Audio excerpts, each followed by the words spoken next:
So I want to kind of highlight that as another thought in here as we talk about social and connecting, using social for customer service.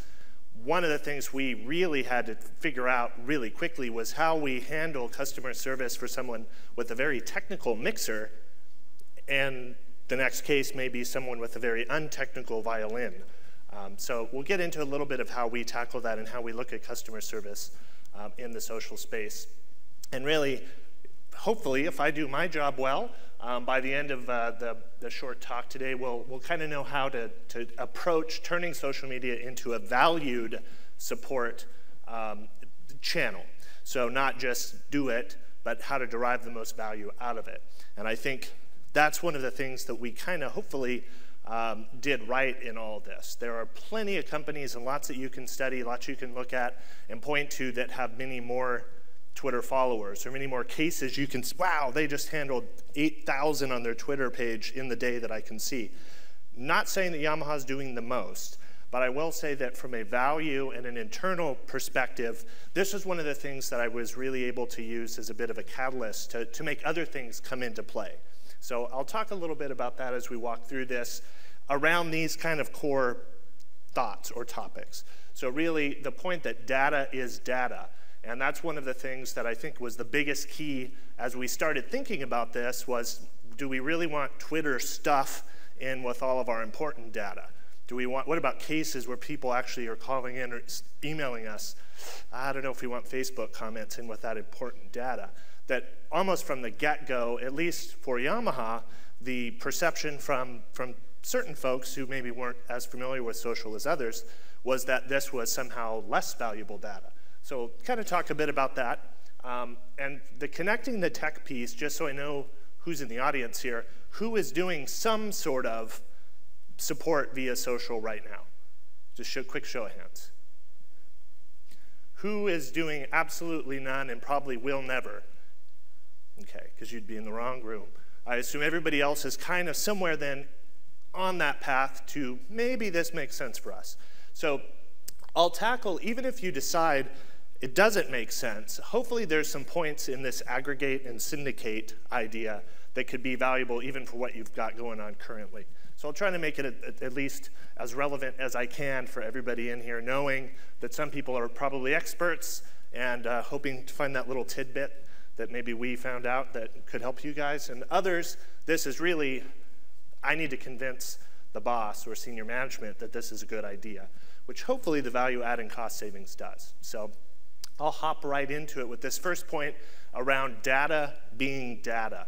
And actually it was kind of funny as I was getting wired up and talking with the sound engineer, he actually did sound at another conference I was speaking at in Las Vegas and recognized me, which is really weird. But the reason he recognized me was probably because I also made a point to point out that he was using a Yamaha mixer at that event.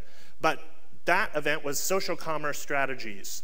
So talking about how to not use necessarily social media for customer service, but how to make this a revenue generating channel and how to use this to really drive sales. And the whole deck there and the whole presentation was around just on this one idea. So I'm gonna get at a very 30,000 foot level what this concept is, but feel free to email me or tweet me at any time. I love talking about the data aspect of this. And I think that Larry from 4C did a great job this morning really explaining how from a very high level corporate perspective why the data piece is a key competitive advantage. The better you can get at the data, the better you can get out in front of competitors at using that data, the better off you will be. It doesn't have to be rocket surgery though. There's some simple little things that we found. It was kind of like those, really? We've had this data sitting there for 4 years in that system over there? How come we didn't have it over here?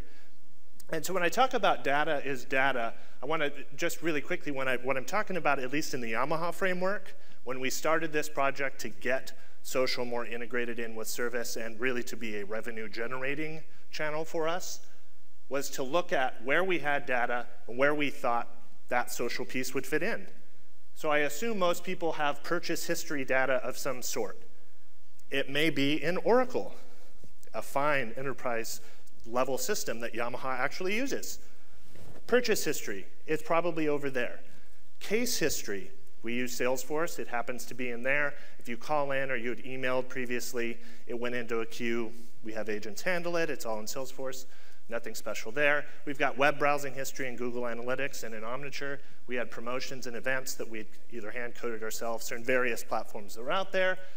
And we were toying around with this idea of social sign-in. So we had just like a lot of companies, give us your email and create a password, and now you have a Yamaha account. Well, we've had this Yamaha account for going on about 9 years, so we were actually really early on in our site from the very early, prehistoric days of interwebs, had this account. There was no reason you needed the account, just someone at some point a long time ago thought we probably should have this account, maybe we'll do something with it someday. Well, it ends up that we actually accrued quite a lot of folks and contacts over the years, and we started actually using it. We got to the point, though, where we realized this social sign-in aspect is probably going to be really cool, and we should start researching it. So kind of this perfect storm started to happen as we looked, and particularly this last social sign-in point.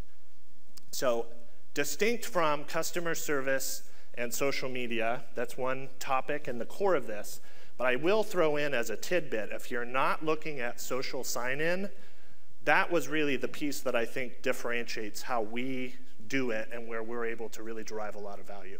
So all of this is data.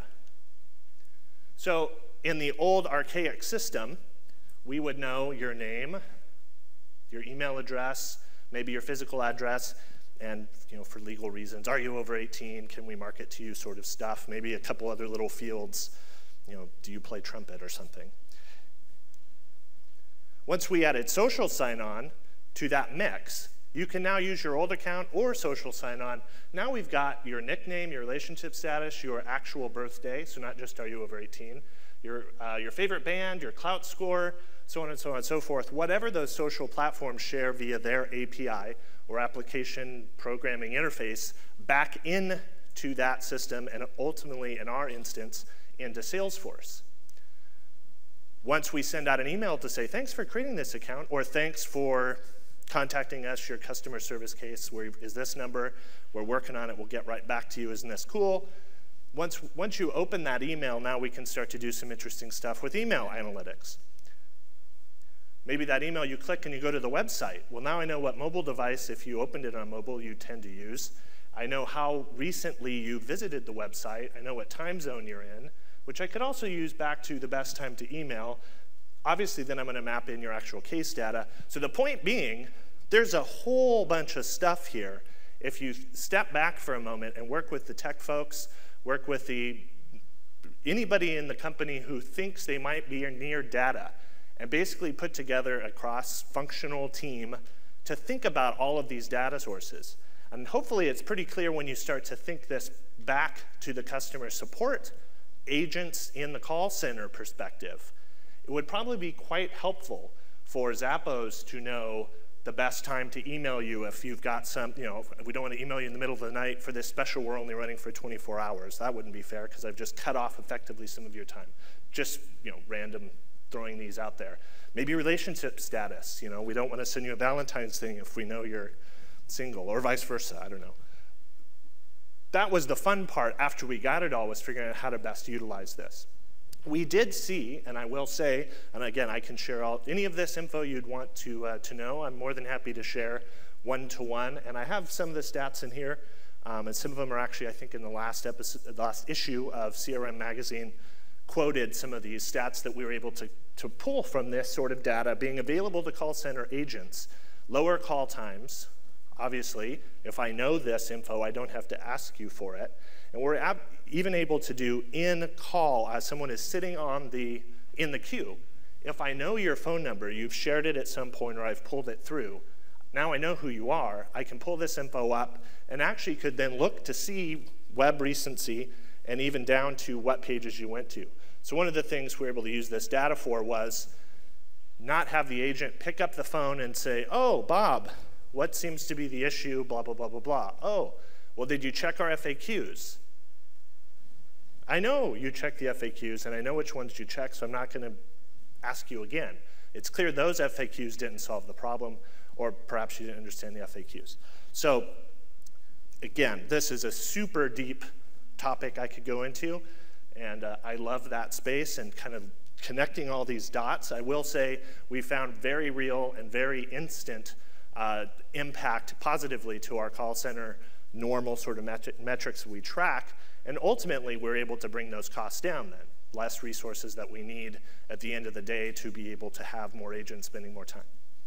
So the biggest piece in all of this from a data perspective was the social sign-in. So there are a couple different platforms out there you can use that essentially is almost a plug and play for most sites, that is some sort of a login, some sort of a connection. Almost all have integrations into popular CRM systems if you're on Salesforce or Oracle now, CRM. Basically, whatever system you have, there's probably a way to get that social sign-on piece going. The data is where that becomes really important.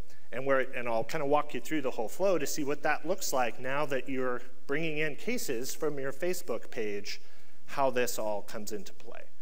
So the data piece, hopefully this all makes sense. Don't have stuff out on the periphery that could be very useful to agents that agents can't see. So connecting all of that tech, one of the things that seems pretty obvious, but maybe not so much, that these social media platforms and pages, Facebook, Twitter, Instagram, Tumblr, so on and so forth, all are not just inherently social with users, but are inherently social with the data. So it's very, very easy comparatively to be able to take a Twitter feed XML output and push it into some other thing. Take that and push it over to there. Pull this back out and make it go this way.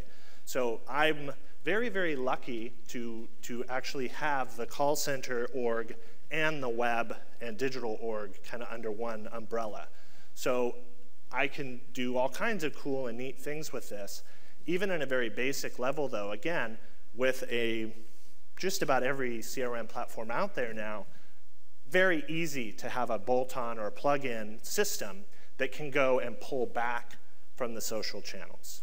So I don't, again, want to get crazy into the details here, but just to show you the biggest key for us from the actual perspective of the agents from a culture standpoint is this wasn't really training them on anything new. So this is in our instance of Salesforce, and this is an actual pretty recent case. I think I pulled this on the 5th.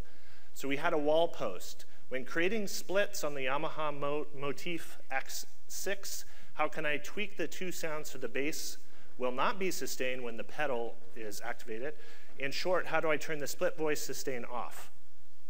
So that was a post at about 2 o'clock on our wall. And at about 3 o'clock, we posted back, not from Facebook, but from Salesforce, pushing through to Facebook.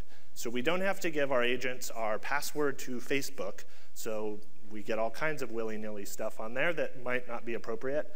They see this exactly the same as they would if this gentleman, Arthur, who made the wall post, if he would have posted that through a form on the web, or if he would have called in and asked the question. The case looks exactly the same. There's absolutely no distinction for the agents. So we responded back, then there was a follow-up, and back, and a follow-up. If I clicked on Arthur's little picture, which now I have, by the way, because of the connection to social, if I clicked on his name and through, I actually can see here's his case history, here's his order history, here's his web history, here's the most recent pages he went to. All of that's one click away for all of the agents at any given time. Not 100%, obviously we don't have all data on all people, but generally if someone's touched us once, we've got a few different pieces that we're able to pull in, and the view from the agent side of things is very, very informed.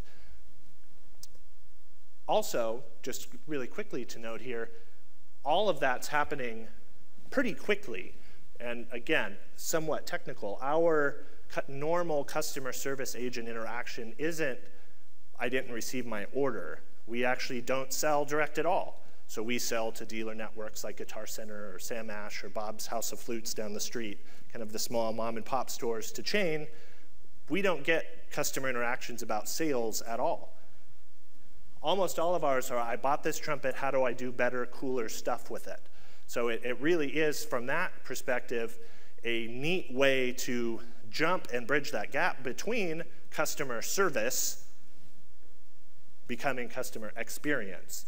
Well, Yamaha helped me figure out how to do this cool thing that I use, and now I'm going to go play with my band on Friday and tell my friends about how cool the gig was. Thanks, Yamaha. So again, maybe just a lucky break for me that our customers naturally then, it is the sort of conversation you would share sometimes. Most of the time, at least the outcome is something you're literally going to take a video of and share. They're going to be playing a Yamaha. They're going to show this new cool thing that our customer service and support team help them do. So the social sign-on, again, I'm sure you've seen these around. All of the code except for this center little box here. So that little piece is the plugin. We actually use a platform called JanRain.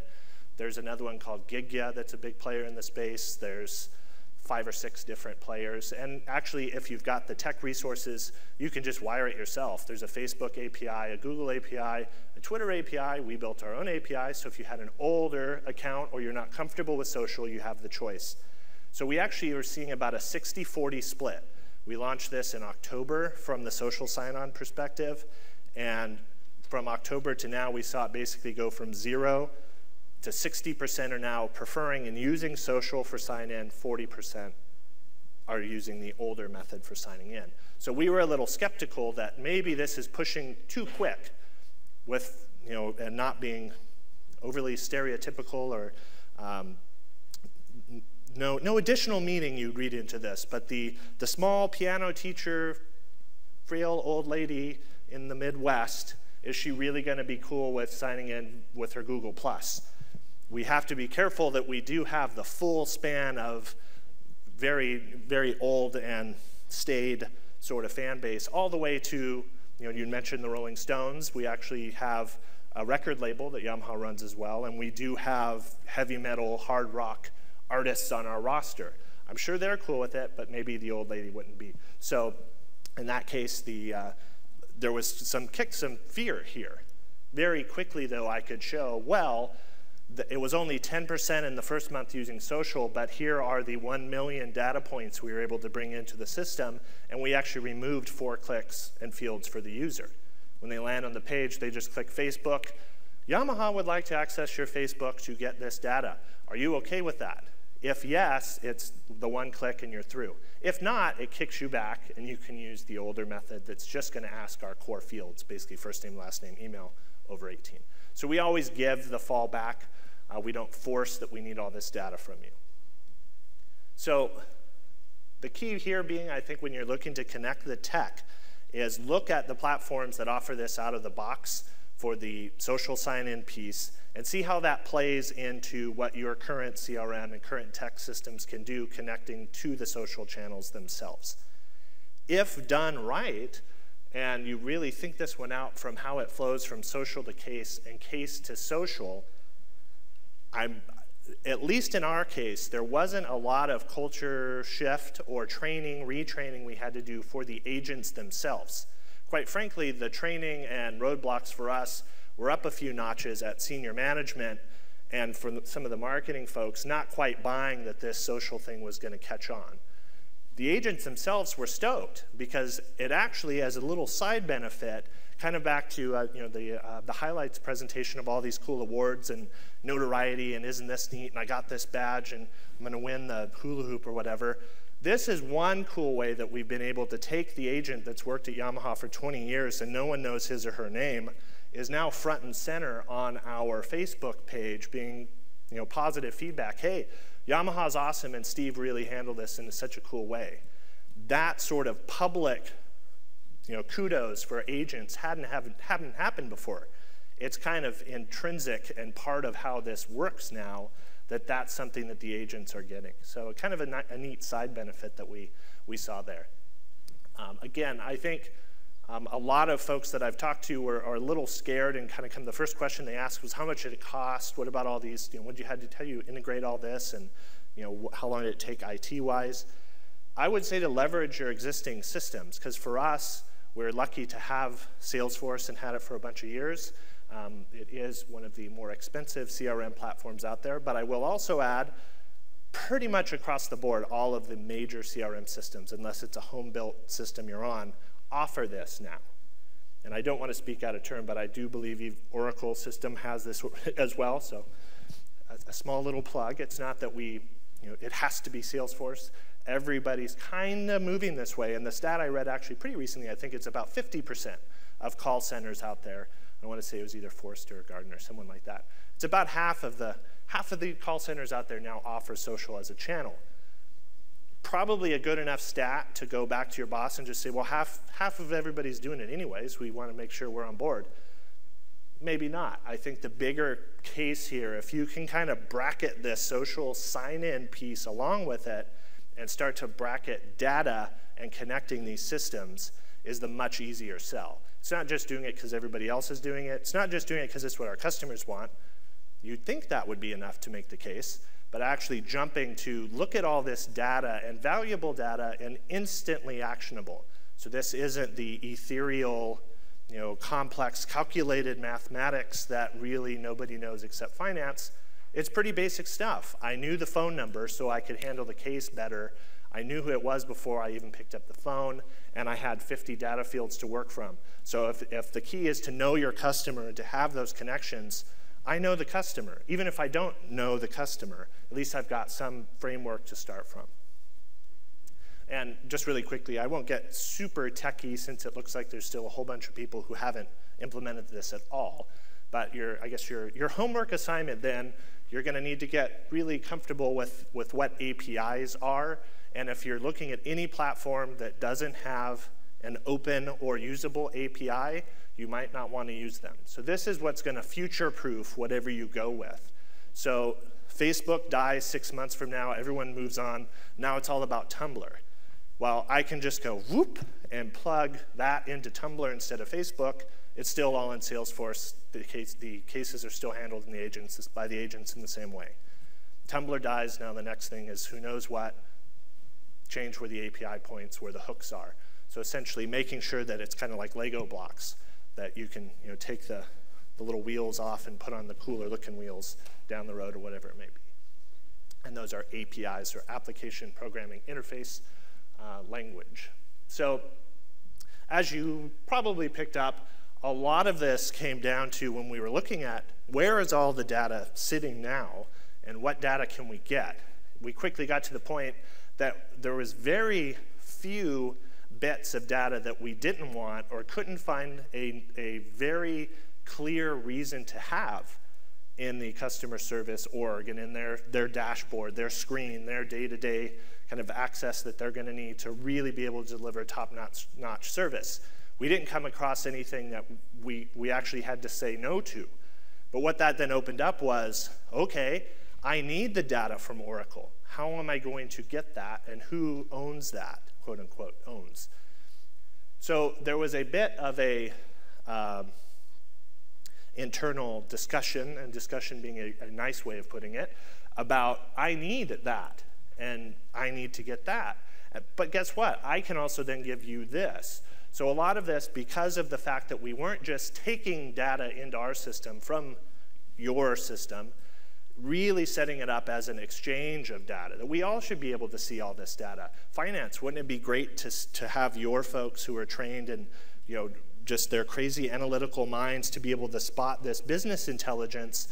Oh, interesting. I noticed this trend of Twitter followers to average order value or whatever. If you've got the Twitter stuff, why not grant the access to that across the org as well? So we kind of went at it two ways. The data is data piece to break down those silos and to have something to return back. Obviously, finance wouldn't be interested in the tweet data unless you could show the value of data intrinsically. So in order to make that argument, we kind of got back to looking at customer support as a resource and a data source of value versus purely a cost center. Operationally, obviously, we are functioning on paper, literally, it is a cost center. But very quickly, you could get to, with all of these millions of data points, even if we assigned a nominal kind of fractional percentage value If we say customer in this vertical or in this instrument segment is worth $50 lifetime, just as a ballpark. Well, knowing their name is probably pretty important. Let's say that's 5% of that $50. So we did some fuzzy math to be able to justify this, and prefaced that this is fuzzy math, that no one really has this as much as they try to tell you they have it figured out, kind of getting to that ROI model. And it really comes back down to if we really believe, and we can make the case, that data is data, to be able to break down those silos and not break them in a negative way that we're going to make IT look bad or we're going to make finance look bad. We should look bad. We haven't been giving you the data either. So kind of coming at it a little bit differently than I've heard and seen with other orgs trying to tackle this, this issue. So I come back to this point as far as the aggregate and syndicate and kind of looking at it across the org. So just in this example that I gave before of the sort of things we pulled in to one view, purchase history, case, web, promotion, social. Sales, operations, finance, customer service, support, sales marketing. There's really not a group or a function within the company that can't come and play. So being able to make the finance folks look really cool and hip, you're not separate from social. You are social. And opening up this small little change, we positioned as being a pretty major org change. And a culture change. We're adding customer support stuff that we're kind of doing over here. Yeah, it's kind of tried and true customer service support everybody does. We're going to add social media to it. It actually was only a few weeks technical process, but by going through the longer cultural process, we were able to open up a lot of opportunities here and get folks involved that really should be involved that I think otherwise wouldn't have been. So again, not saying you have to go this route. It's very easy to go and pay a little bit of money and have the integrations done. But I would challenge you as you're thinking this out, the kind of the perfect storm of the social sign-in piece, bringing in these data sources from other entities and other business functions, and seeing it all in one place for agents is probably more valuable to agents and folks on the phones, folks on email, folks answering back to the tweet they just saw. More valuable to them and more usable to them than it would be finance, but make sure finance is in the conversation, at least able to sit at the table and discuss. So don't really have to show your hands and raise your hands here, and especially if not those icky colors don't. But thinking about web browsing history, this is one I'll throw out there as a bit of the literal numbers around the case study.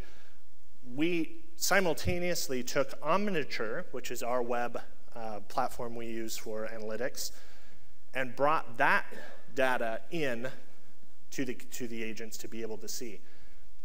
This single point actually then plays the other direction, that from our web overall satisfaction scores, we were able to show a 7% year-over-year positive web feedback. When we looked at the surveys and how we're able to get at those numbers and why we were seeing this instant, we launched this customer service point in social. Literally the day that launched, our site stat went up 7%. It's because people weren't leaving the negative comments and saying, I can never get in contact with you guys. You bury it at the bottom. I can never find this thing. Unlike Zappos, ours isn't at the bottom of every page. We probably should have just done that. It would have been easier. But a lot of feedback saying your site overall, your experience, my experience with Yamaha is much better because I know I can get a hold of you now. I know where to go. We simply just put a link to our Facebook page and to Twitter. Not a big technical change, but it was the biggest change we saw in site feedback in the last 3 years. The last time we saw a site change that big was when we completely revamped to a whole new site.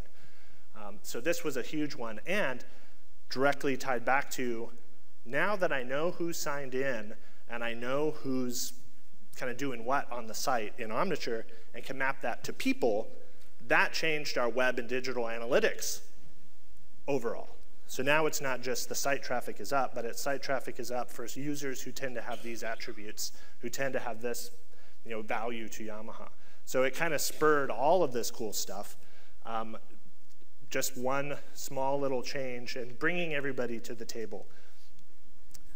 So this was a huge one for us as well, that agents were actually complaining to me. How is this so hard? It seems like a no-brainer if we're telling folks and driving people to self-serve and go to FAQs that we have no way of knowing whether they've actually gone.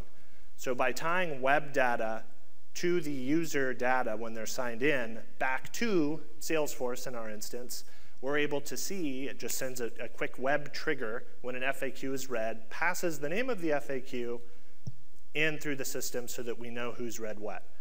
We also saw in-channel and customer service itself, SAT scores going up.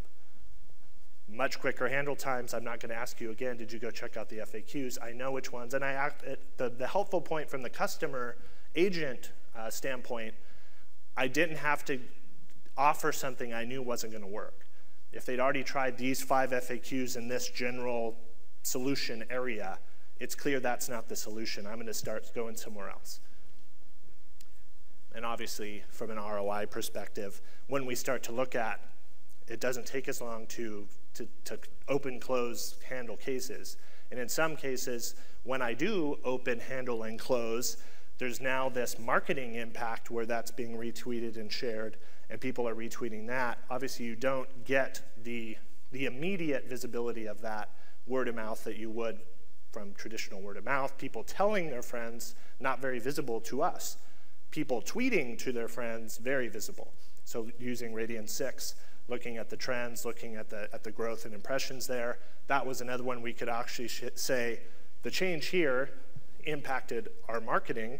Hey, marketing guys, come let us know what you can use and what's valuable in it for you. And by the way, I just grew your Twitter impressions by X% by adding in this. So it kind of helps to open up that conversation with folks who, again, traditionally have looked at customer service as it's something coming out of their budget to have to support people. Well, now it's driving impressions. It's a new data source that's actually giving them more data than any other source at this point, the social sign-in component at least. So again, show that collective ownership that it's not just my data and your data. This is everybody's data. And what's really valuable for me might not be so much for you, but that little thing is exactly what you need. And guess what? I've got that, and lots of it. And we found a whole bunch of instances of that. Again, just the simple little things like the FAQs. Marketing and the digital analytics folks knew which FAQs were being accessed. We had a report even, a dashboard that said, look at this trend of FAQs. Doesn't help the agents, helped marketing and the folks who are writing the FAQs. So again, showing the importance of data from the aspect of tying it back to dollars then becomes pretty easy. We're quicker to get these one and done. We're bringing in much more data every time we do it.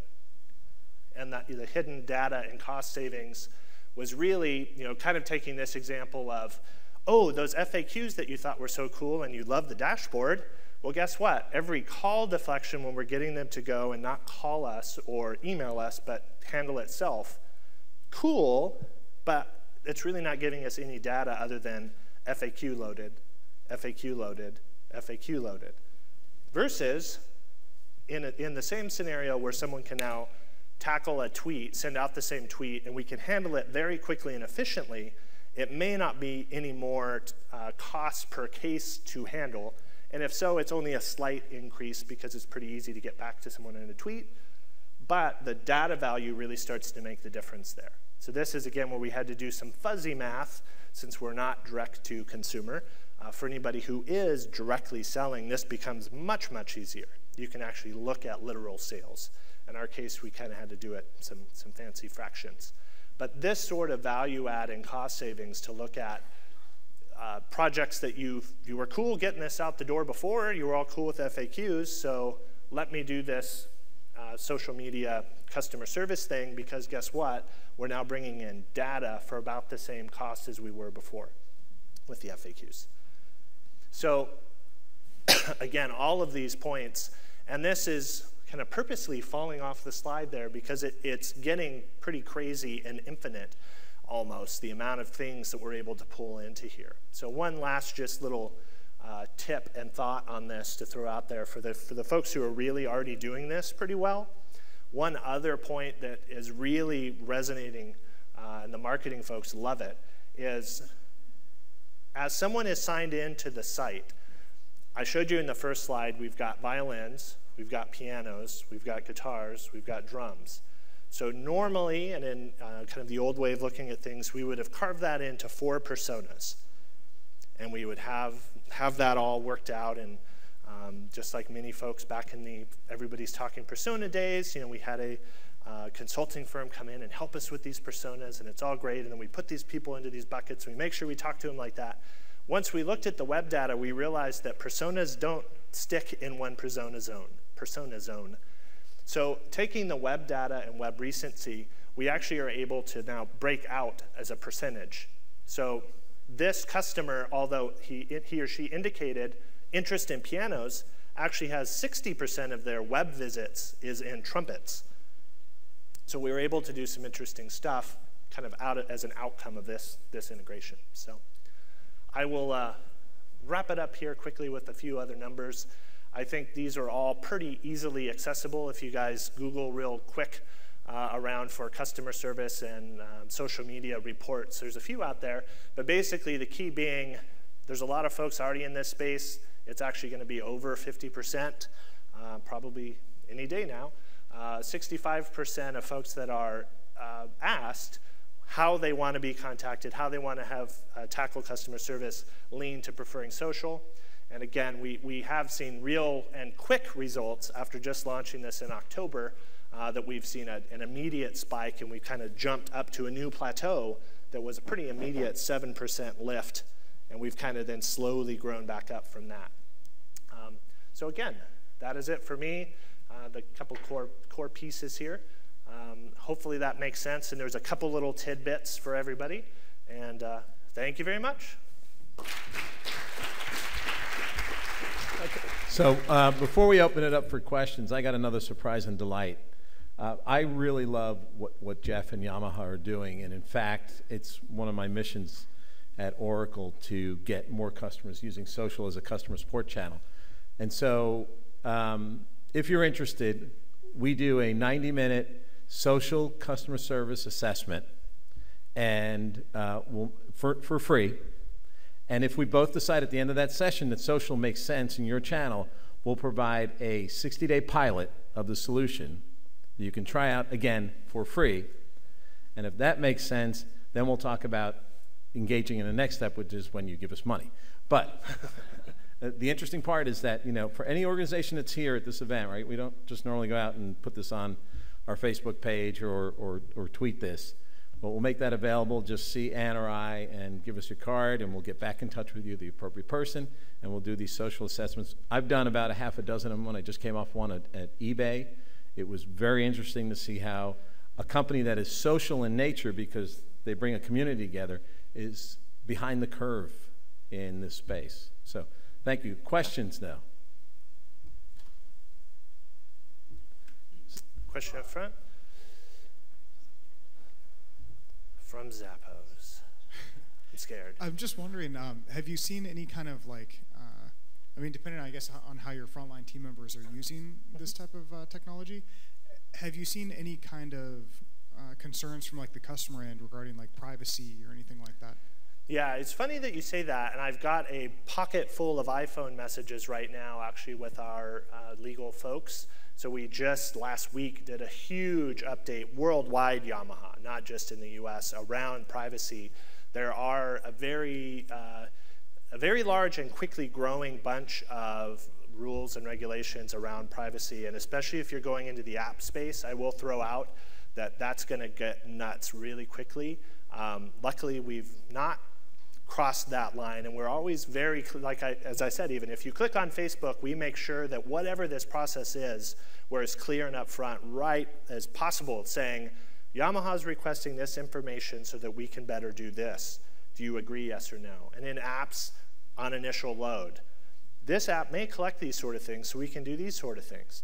It used to be that was just the best practice, and it was kind of good socially to be doing that. It's now becoming, especially if you're a California business, no kidding around the law. And that's pretty recent from the California Attorney General on the California Online Privacy and Protection Act. So I would check that out. Before you jump too far down to just randomly grabbing all sorts of data, there's very clear disclosures and laws you got to follow. Well, I will say that we go through this all the time, Yes. this discussion as well, and that anything that's posted on Facebook or Twitter is considered public data. And so it's what you do with that data and how you handle that interaction that actually where it starts to get a little Correct. sticky. Except if you're in Germany where you can't use any data. Yes, which is why I mentioned the international aspects. There are some little caveats, and again, I would totally recommend talking with the Oracle folks. If you've got deeper questions, they would be better suited to answer it than I would when you get into the minutia. But in general, we haven't seen, and when we look at the unstructured data, we've not seen any spike in comments of people saying, you guys are creepy, why do you want all this? I just want to get a download and you're making me tell you my next door neighbor's dog's name. We try to be very careful, and we don't expect that you're going to do this. It's great when you do. So we don't require any of the systems to make you have social. Gotcha, thank you. Cool. Other questions? So I have one. What does that agent desktop look like? Do you have a, I don't know if you have a screenshot. A full screenshot. So basically, there's 3 big chunks that you end up having visible. So the conversations view then has per case, per conversation, the whole flow. And this actually can go from channel to channel. So that we've had a couple rare instances where we'll start on Twitter and say, you know what, this is kind of tricky to do in 140 characters. Go ahead and pick us up over on this Facebook page, and we'll link them over. We actually can then it'll do the hook. If it sees you came in and this is your email address used for Facebook, if it happens to be the same one used for Twitter, the system will bridge that gap. So we've had true cross-channel communication, and the agent can see it here. Just up above, there's the person data, essentially, that is what's coming back from the social profiles that you've allowed us to see. There's another little tab that's purchase history, and you just kind of can open those up, and as much as you need or don't need is visible. So it's not a 12-page scroll. Yeah. We actually removed, instead of making it very deep and clicky, that it's one kind of master page that you can open as you need, kind of by topic of data. Cool. Any other questions?